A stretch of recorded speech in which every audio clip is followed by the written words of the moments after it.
নমস্কার বন্ধুরা, তথ্যমিত্র ইউটিউবের পক্ষ থেকে তোমাদের সবাইকে স্বাগত।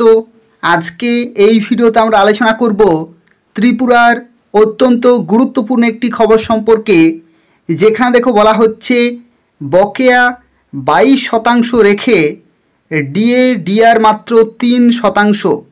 অর্থাৎ ত্রিপুরায় সরকারি কর্মচারীদের জন্য 22% ডিএ রেখে মাত্র ডিআর ঘোষণা করা হলো 3%। এবং এই 3% ঘোষণার জন্য তীব্র ক্ষোভ পেনশনার অ্যাসোসিয়েশন TECCHB রোডের। অর্থাৎ তোমরা প্রত্যেকেই জানো যে গত 23শে সেপ্টেম্বর 2025 যে অধিবেশন, সেই অধিবেশনে মাত্র 3% ডিআর কিন্তু ঘোষণা করেছে সরকারি কর্মচারী এবং পেনশনারদের জন্য।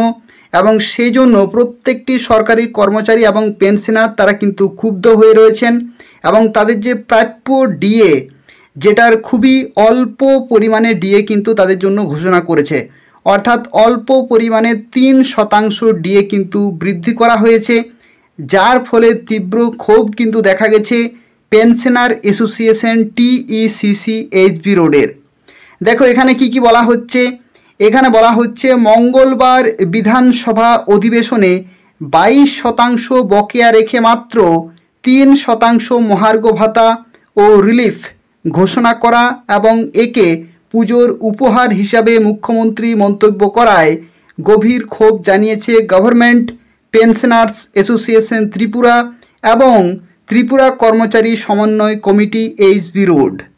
অর্থাৎ এটা হচ্ছে পূজার উপহার, অর্থাৎ যে শারদোৎসব আসতে চলেছে, সেই শারদোৎসবে 22% বকেয়া ডিএ রেখে মাত্র 3% ডিএ দিয়ে এটাকে কিন্তু মুখ্যমন্ত্রী ঘোষণা করেছেন যে পুজোর উপহার হিসাবে।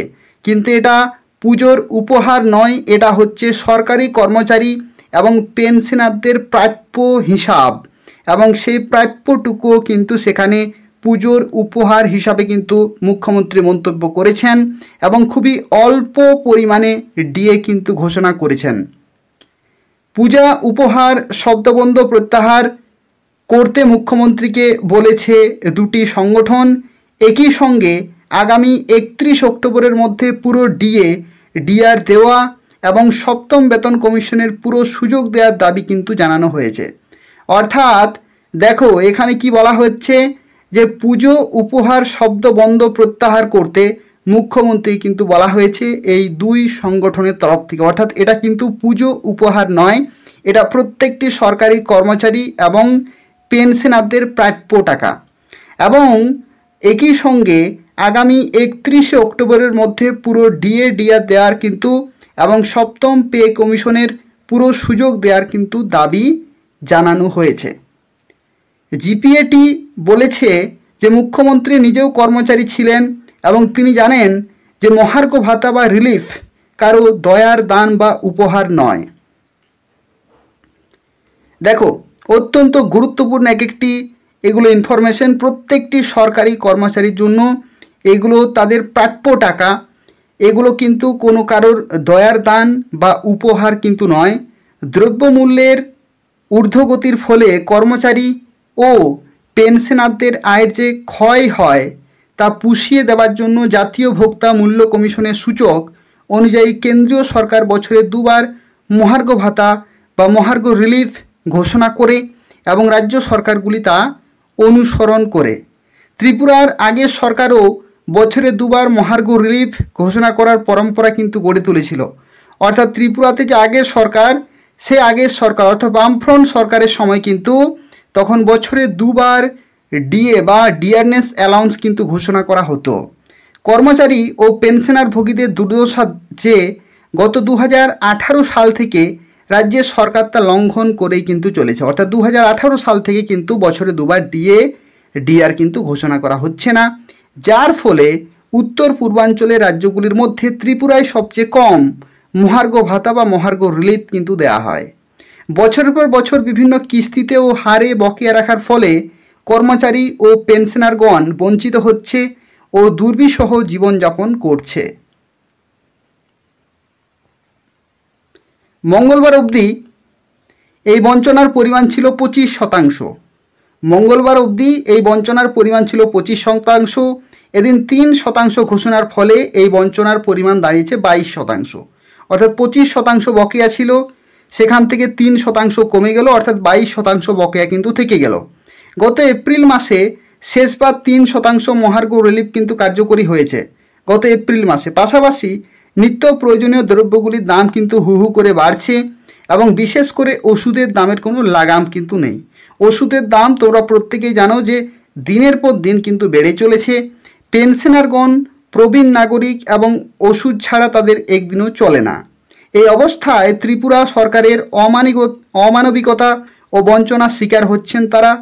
জিপিএটি রাজ্য সরকারকে সচেতন করে আশঙ্কা প্রকাশ করছে যে এবছরের 31 অক্টোবরের মধ্যে যদি সমস্ত বকেয়া না দেওয়া হয় তাহলে ষোড়শ অর্থ কমিশনের বরাদ্দে ত্রিপুরা চিরবঞ্চিত হয়ে যাবে।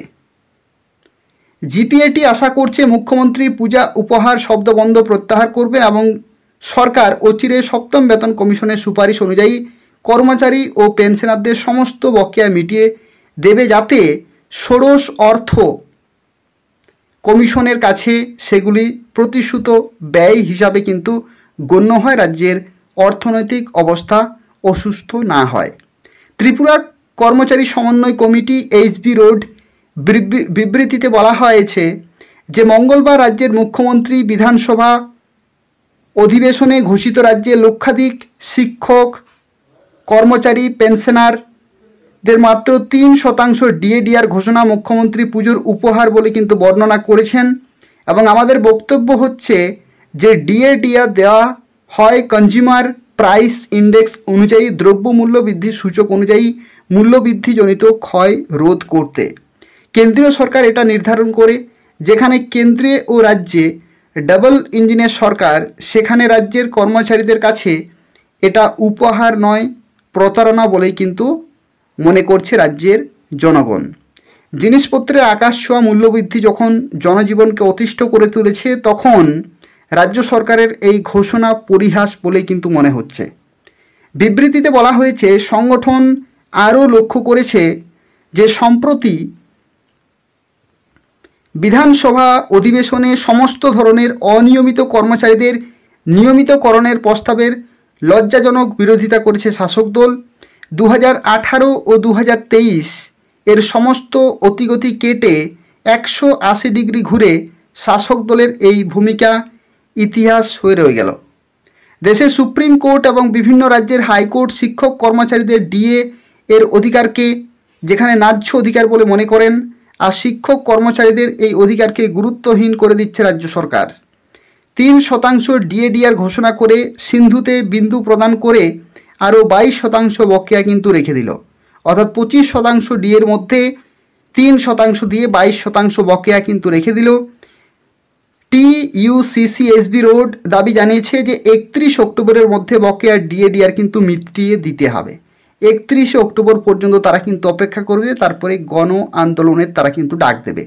এদিন কংগ্রেস বলেছে যে 3% ডিএ দেওয়া আর ভিক্ষা দেওয়া একই কথা। কেন্দ্রীয় সরকার যেখানে 58% ডিএ ঘোষণা করেছে, নগদে দিচ্ছে 55%, সেখানে রাজ্য দিচ্ছে মাত্র 36%। 33 ছিল আর 3% বেড়ে গেল, 36 হয়ে গেল। 36% ডিএ কিন্তু ত্রিপুরা সরকার দিচ্ছে এবং এই যে 3% যেটা ঘোষণা করেছে সেটা 1 অক্টোবর 2025 তারিখ থেকে কিন্তু কার্যকর হয়ে যাবে। তাহলে বাকি যে 22% ডিএ, সেই 22% ডিএ যাতে অক্টোবরের মধ্যেই, অর্থাৎ 31 অক্টোবরের মধ্যেই যাতে দেয়া হয় এবং সপ্তম বেতন কমিশনের পুরো সুযোগ যাতে দেয়া হয়, তার জন্য কিন্তু দাবি জানানো হয়েছে। এই গুরুত্বপূর্ণ খবরটি প্রকাশিত হয়েছে, এটা আমি ভিডিওর মাধ্যমে তোমাদের শেয়ার করে দিলাম। এবং এই ধরনের আরও নিয়মিত খবরগুলি পেতে হলে অবশ্যই তোমরা তথ্যমিত্র চ্যানেলটি সাবস্ক্রাইব করে রাখো। এই তথ্যমিত্র চ্যানেল থেকে তোমরা প্রত্যেকটি ত্রিপুরার গুরুত্বপূর্ণ খবরগুলি সময় মতো পেয়ে যাবে। ধন্যবাদ।